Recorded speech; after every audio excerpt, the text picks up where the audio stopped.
படத்துக்கு ஒரு ப்ரொமோஷன். ஏன்னா விஜய் கிறிஸ்துமஸ் கொண்டாடிட்டு இப்போ ஜனநாயகனுடைய ஆடியோ ரிலீஸுக்கு போயிருக்காரு.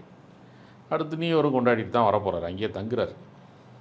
அதனால் ஏதோ ஒரு தேவதூதன் பூமிக்கு வந்தது மாதிரி ஒரு பிரம்மையை, ஒரு மாயையை உருவாக்கி அது மூலமாக ஒரு சீன் போடுறாங்க. கத்திரிக்காய் முத்துனா கடத்தருக்கு வந்துடும். கத்திரிக்காய் வீட்டிலே வச்சுருக்க முடியாது, எவ்வளோ பெரிய வியாபாரியாக இருந்தாலும்.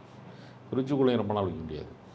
அதனால் இது முத்தின கத்திரிக்காயா, கெட்டுப்போன கத்திரிக்காயா, இல்லை பிஞ்சு கத்திரிக்காயாங்கிறது தன்னால் தெரிஞ்சிடும் ஜனவரி மாதத்தில். அதனால் பொங்கலுக்கு வரக்கூடிய ரேஸில் சிவகார்த்திகேயன்ட்ட விஜய் தோற்காமல் இருக்க வேண்டும்னு நம்ம வேண்டிக்கிறத தவிர எனக்கு வேறு வழி தெரியல.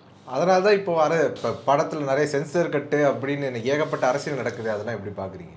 இல்லை, அது மும்மொழி கொள்கையை இன்றைக்கும் திணிக்கணும்னு மத்திய அரசாங்கம் விருப்பப்படுகிற போது மத்திய அரசாங்கத்தின் ஆட்கள் தான் சென்சார் போர்டில் இருப்பான். ஒரு படம் பார்க்குறதுக்கு 4000 ரூபா.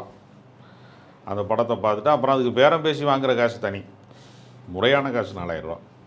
ப்ரொடியூசர்கிட்ட நான் இத்தனை கட்டு கொடுத்துருவேன், கொஞ்சம் கட்டிங் போட்டால் தான் கரெக்டாக வரும் அப்படின்னு சொல்லணும்னு இருக்காங்க. நம்ம பொதுவாக தான் சொல்கிறேன், அப்படி ஆளுகள் நிறையா இருக்காங்க. எக்ஸ்ட்ரா வருமானம் தான் அதிகம், நேரடி வருமானம் 4000 தான் படம் பார்க்க.